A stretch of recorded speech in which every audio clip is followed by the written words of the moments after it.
Welcome back to the Michael Cohen Show on our journey to 250,000 subscribers. So if you like what you hear, hit the subscribe button because we're almost there. And let's see if we can't get there before November 5th.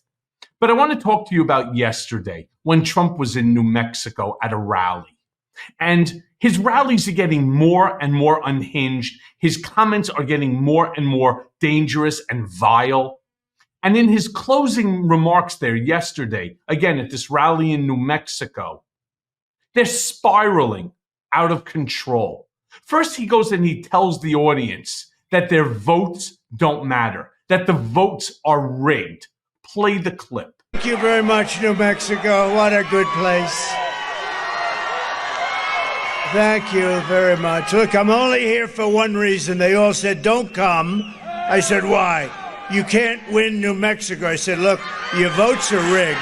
We can win New Mexico. We can win New Mexico. What he's trying to do there, again, gaslighting, he's lying to them. He's sowing doubt in their minds that their votes don't count. That, as Trump used to always say, and what he used to like to hear, was a comment by Vladimir Putin, which it doesn't matter who you vote for. All that matters is who's counting the vote. He's trying to egg them on in order to be part of his, we'll call it Trump cult, of people who have no faith in our electoral system, which is exactly what makes us into the democracy that we actually are. He then goes on and he claims that he almost won New Mexico twice.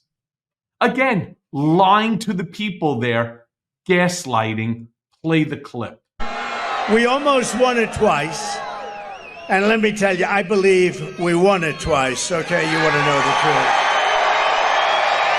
Yeah, you didn't win it twice. In fact, you lost it twice. And you lost by a pretty hefty margin if you take a look at the results. But again, he has to attack the system that he lost in. Remember how many times you've heard me say this before? Because America didn't want Trump, Trump is trying to burn down America. And when I say that, I'm not being hyperbolic. He's lying about the entire process because he knows that he is going to lose New Mexico. He's going to lose this election again. So he's sowing already the doubt so that he could now, after, come back to them and say, you see, I told you. Then Trump goes on this very sort of weird, this ironic type of a rant. It just makes no sense whatsoever. Play the clip. And I call for it, but I would love to have it. We should have cognitive tests for anybody that runs for president and vice president. Oh, how about that guy she picked for vice president? What a loser. What a loser that one is. I mean, that guy, could you imagine? Well, she picked somebody so bad that there is a certain rule. Make them really bad and they'll never take you out, right? Yeah. So again, you want to talk about deflection? He's talking about IQ. He's talking about incompetent. In essence, he's talking about himself and J.D. Vance. And when he talks about the cognitive test that he thinks should be mandatory, by the way, I believe that too. I believe all politicians should be required to take a cognitive test. They represent us. We have the right. We should have the right. But Donald will never take a cognitive test that's put out there by somebody that he's not controlled, or that he doesn't control, I should say. So, for example, imagine a cognitive test by Sean Hannity given to Donald Trump, or Tucker Carlson, or Judge Eileen Cannon. You see, he'll go and he'll say, well, he's a respected journalist. He's a respected journalist. She's a very well-respected federal court judge. You're telling me that she can't proctor in a test, right? A cognitive IQ test? The answer is no. Because no matter what they say, you know that it's a lie. That the same way that Ronnie Jackson, who was the doctor to the White House, claimed, number one, that Donald Trump is 6'3", number two, that he's 215 pounds, and three, that Donald Trump is the healthiest president ever in United States history. Now, I'm not a doctor. I never took Donald Trump's blood pressure or anything like that. But my eyes don't lie. All right. Then he goes on to say, again, with the word of the day has to be projection. He claims that Kamala Harris lies too much. Play the clip. She's a bad person because anybody that lies like that, knowing that it's a lie, just put it out. Just have to tell you because you have to understand it. When you see it, at least this way you know it. You know, a lot of people say, sir, don't go down in the gutter with her. I said, well, how will people know she's lying if I don't say the truth, right? Am I right? She says it. Yeah. Again, Google this. How many lies did Donald Trump tell the American people during his presidency? And the number exceeds 30,000. Really? Projection. Plain and simple.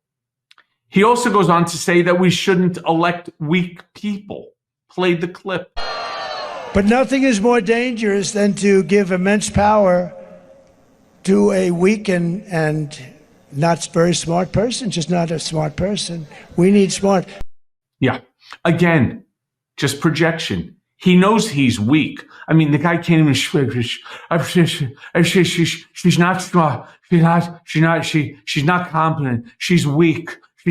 And how about her vice president? I mean, seriously? There's a guy that had trouble the other day opening up a door to a garbage truck on a stunt in order to show that he's just like everybody else, that he's like a blue collar kind of guy.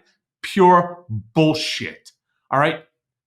And that the president needs to have a high level of intelligence. You see, every day he's getting attacked by the media, making the claims that his cognitive capabilities have seriously diminished and have diminished even since he started this campaign 2 years ago. Play the clip. The presidency is a job held by Teddy Roosevelt, Abraham Lincoln, George Washington, Dwight Eisenhower, FDR, you could name them. This is a job that has to be held by somebody with a high level of intelligence. Yeah, again, keep saying the lie over and over and over. And the hope, again, is to try to make people believe that the lie is the truth. He then, again, projecting, is claiming that Kamala is exhausted. She could barely move. Play the clip. She's a total train wreck. And by the way, I looked at her this morning. She had a little news conference. It lasted for like 2 minutes. She's exhausted. You know? She's exhausted. She's a train wreck who is totally unqualified to be the president of the United States of America. There are some people who thrive under pressure, and there are some people who crack under pressure. She's a cracker. And the more pressure Kamala has, the more you see it happening. No, she's cracking. Yeah. There's not even a comment that I can make that you're already not thinking at this moment. Because then he goes on to say that the Democrats want to take away your energy. Again, this is like the nonsensical rantings of a lunatic mind. Play the clip. So I said, did you explain that to the authorities as they burst into your office to demand that you go all electric? Said, I explained it. What they say, we don't give a damn. We want you to go all electric. This is what we're dealing with. It's like Gestapo stuff, okay? They use that term. It's like Gestapo stuff. What they're doing to our country is unbelievable. And you talk about a supply chain. I said, how many stops would you have to make for electric? 6 to Los Angeles. Again, he's making this all up. And you have people in the background nodding their head. Yeah. I have a bridge to sell you. Actually, not one. I have multiple. I have a multitude of them in basically every city in every state. She's nodding her head. Yeah, they're taking away I guess he's referring to your gas stoves again, which has already been debunked at least a dozen times, but then right back with the fear-mongering rhetoric. Now, this one is a little bit different towards Catholics. Play the clip. What's with Catholics? Any Catholic that votes for her should immediately have your head examined. They are... Yeah, and again, please note every time that you see accordion hands by Donald, just know that he's lying. This is his tell. Because then he goes right into the weave about fighter jets. You can't make this stuff up. It makes no sense at all. This is a rally that it's basically his word vomit. Play the clip. You don't take it away. He got 14 million votes in the Democrat Party. And then, oh, that sounds like a nice F-35. You know how many of them I bought? I bought a lot of them. Personally, I like the F-22 the best, by the way. But I think the F-22 is the most beautiful fighter jet ever made. But let's get back into this. That's the weave. Let's get back to the subject. You always end up in the right. You have to always end up in the right place. What place that is, nobody still knows. Number one, he didn't buy them. The United States of America bought them for our military. And it's almost like ADD. All of a sudden, oh, shiny object. Oh, a sound. And now he has to relate something to it. This is not a guy who is cognitively there. This is a guy who's really not just exhausted, but is also beginning to experience, as far as I'm concerned, early onset dementia. Nothing makes any sense that's coming out of his mouth. He's getting more and more vile, and his rhetoric is becoming more and more angry and mean-spirited. My friends, as I say in every single episode, I'm going to say it again. We are 4 days out now or less. Make sure that you're registered to vote. So make sure you go to vote.org, and make sure, more importantly, that on November 5th, that you get to the ballot, and you make sure you take as many people as you can. Make sure everybody votes blue up and down the line, starting with Harris Walz in 2024. Hey everyone, first of all, thanks for watching. I mean, we're going to be posting daily episodes with reactions and talking about politics. We'll be talking about everything, in fact. So please like and subscribe. Join us on this journey.